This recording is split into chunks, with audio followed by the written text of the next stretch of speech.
Hey guys, welcome back to ATV On Demand. Today we're out at Mile to Wild Off-Road Park in Sparta, Kentucky to continue on with our series on the Scrambler XP 1000S.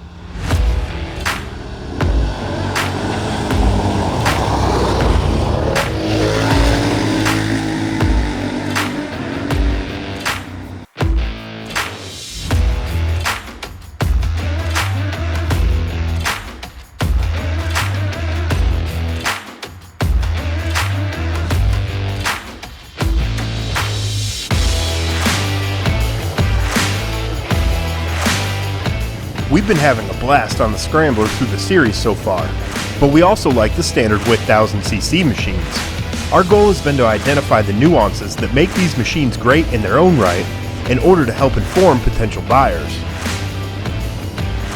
In episode 1 of the series, we spent some time getting familiar with the Scrambler.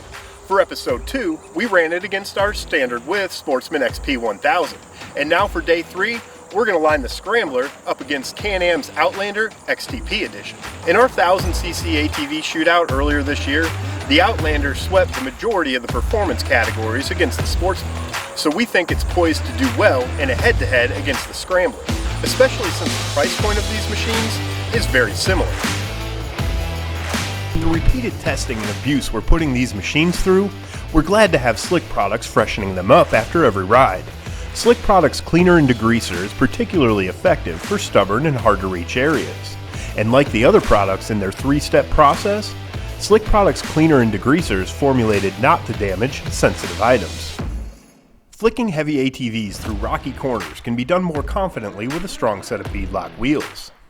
As a reminder, we decked our Scrambler out in OMF's billet center aluminum wheels with a perfect factory red color match. We took a little heat in the comments from episode 1 for going from the 12-inch wheel size to 14s, but OMF has you covered.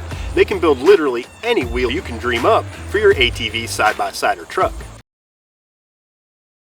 Both of these machines are super powerful. They're a blast to ride on the trails, and they have way more power than you're ever going to be able to use. We know from our 1000cc shootout, as well as our experience with the 1000 Outlander, that the 976cc Rotax engine is the most exciting 4x4 engine ever to be bolted in a chassis. Paired with some pretty aggressive clutching from the factory, the Outlander feels like what you would expect from the most powerful ATV on the market.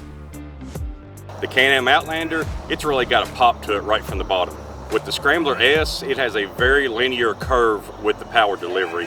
The Scrambler has the traditional Polaris Pro Star power that comes on smooth and predictable and builds up to a pretty even match with the Outlander in the mid-range.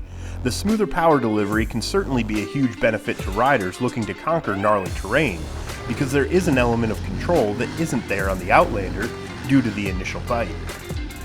They're very similar out on the trail.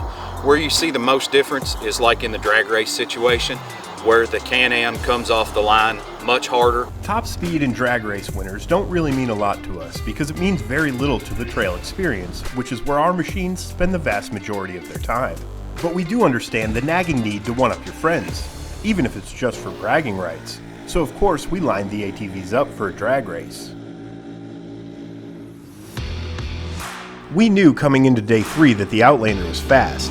Stock-for-stock comparisons of the Sportsman and Outlander in drag races for our tests, and just for fun, have always seen the Outlander come out ahead.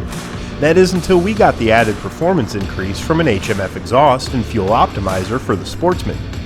Fortunately for us and the viewers at home, HMF offers several exhaust systems for every ATV we'll have in this series, including the Titan and Performance Series exhaust for the Scrambler S. You can easily gain more performance, protection, and aesthetics at hmfracing.com.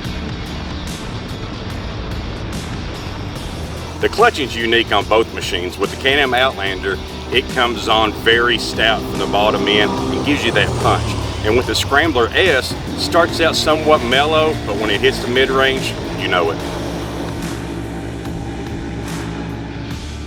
We found the hardest part about drag racing on the Outlander is keeping the front end down. The aggressive clutching and power is never more evident than at the initial stab of the throttle. It almost feels like the Outlander consciously wants to throw you off its back. The Outlander is certainly the faster of the two machines, but we continue to be impressed and surprised with how well the Scrambler uses its power, and the tamer clutching in some situations, feels like a refinement. So we finally found a long enough, flat enough strip to do some drag races on today, and I was really surprised with the results.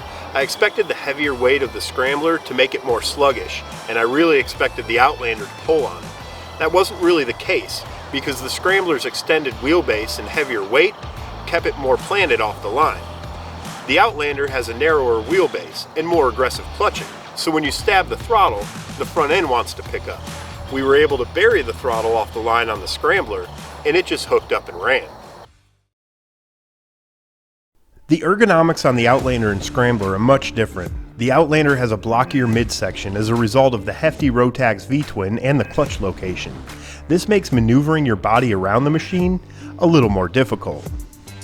The handlebar height on the Outlander feels lower, putting you in a slightly more aggressive riding stance. One thing I really like about the Outlander is the footwells and the foot pegs. There's much more bite, especially on our fly racing riding boots. I also like the location of the brake pedal on the Outlander better. It just feels like it's easier to get to when you need to stomp on it. As we've mentioned, the Scrambler has a narrower midsection, and even though body positioning doesn't have much effect on the ride, being able to easily maneuver around the seat does provide an increased sense of stability when taking hard corners. Bar height is much taller on the Scrambler and is also adjustable. The Scrambler begs to be taken on long rides because of its comfortable riding positions both standing and seated. The riding position doesn't seem as aggressive as the Scrambler's sporty intentions might insinuate, but with the width, handling characteristics, and lack of body roll, it doesn't need to be. We've covered power steering on the Polaris big bores in depth over the last couple of years. The consensus from our test riders is that there's a lot of power steering assistance. Polaris's power steering works well at low speeds and especially well in all-wheel drive, where steering effort is typically heavier when the front differential is engaged.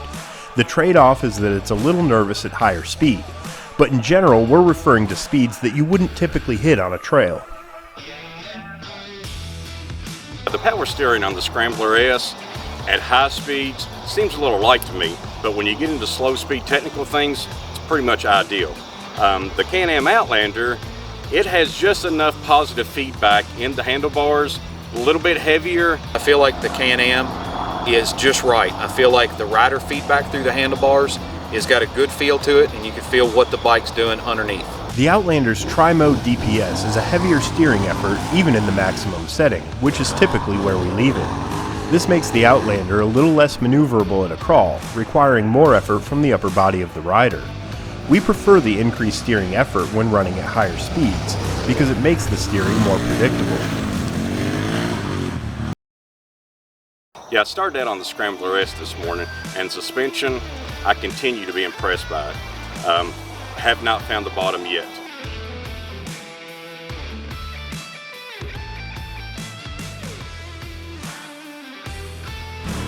Nothing beats the Scrambler's long travel Walker Evans suspension for the gnarliest terrain and jump landings. If we've learned anything about the Scrambler so far, it's that its limitations are going to be determined more by the capability and bravery of the rider than the machine itself. The Outlander suspension is very good as well. Less travel obviously means a little less in terms of capability, but the Fox Podium 1.5 QS3 shocks offer a ton of adjustability, and in our opinion are worth the upgrade over the XT edition. The rear trailing arm style suspension on the rear of the Outlander is completely different in design compared to the independent rear suspension of the Polaris big bores. The Outlander doesn't articulate quite as well over uneven bumps, which makes for a bumpier ride, but it handles whooped out sections and centered obstacles very well. The IRS on the Scrambler articulates the same way as its narrower predecessor, and that makes rock crawling through technical areas or creek beds extremely smooth. When you combine the Scrambler's capability with the more linear throttle response and clear sight line to the front tires, it makes the Scrambler a very capable crawler. We've been running GVC's Dirt Commanders through the series so far because they're one of our favorite moderate trail tires that perform exceptionally well in a wide variety of terrain. For episode 4, we're going to change it up, just to see what kind of effect a different style tire can have on the Scrambler's handling characteristics. The trail experience is excellent on both of these machines, but for very different reasons. We've covered the trail experience on the Scrambler S in depth at this point in the series, but its capabilities truly can't be understated. Simply put, you can ride it harder over rougher terrain than any other ATV on the market, but of course that comes with some trade-offs. We've mentioned the steering push on the Scrambler, which we believe is largely due to the extended front end and added width. Some of our viewers mentioned that our wheel and tire setup may have contributed to the push, so we tested the Scrambler with the stock setup as well and had similar results. We plan on doing some extended testing with the suspension setup and different tires to see how tempered we can get the steering on the Scrambler. The Outlander has some front end push as well, but the narrower chassis makes it more manageable overall when you push the limits on the trail. We experimented with the handling characteristics of the Scrambler today, and for the most part we've been running an all-wheel drive. I prefer to run the machine in two-wheel drive. It allows me to break the back end loose, and the front end steers a little more nimble in two-wheel drive. We've talked a lot about picking lines with the smaller ATVs, and how that is essentially unnecessary on the Scrambler. The Scrambler doesn't respond as much to rider input, but its increased suspension and ground clearance makes the Scrambler incredibly forgiving on rough trails.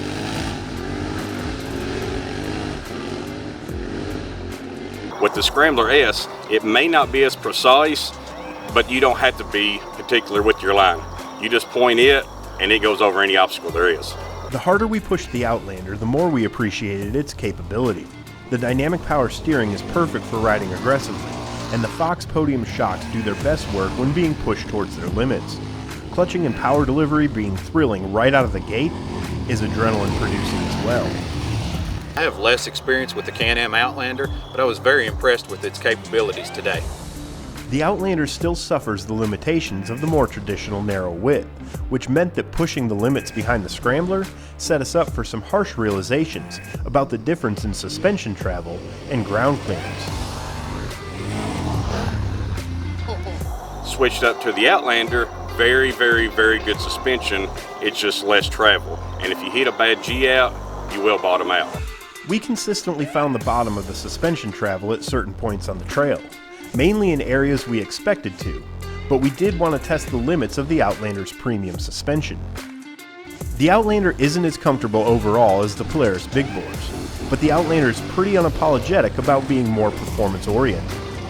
Compared to the Scrambler, the Outlander isn't quite as plush of a ride, and definitely requires a little more alertness when working the throttle.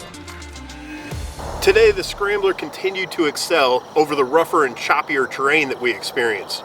Rocks, ruts, G-outs, everything just seems to disappear under the Scrambler. But we were all very impressed with the Outlander's performance. We like the trailing arm suspension for the way that it eats up trail chop, but we did find the bottom of the suspension when we hit some of those more aggressive G-outs.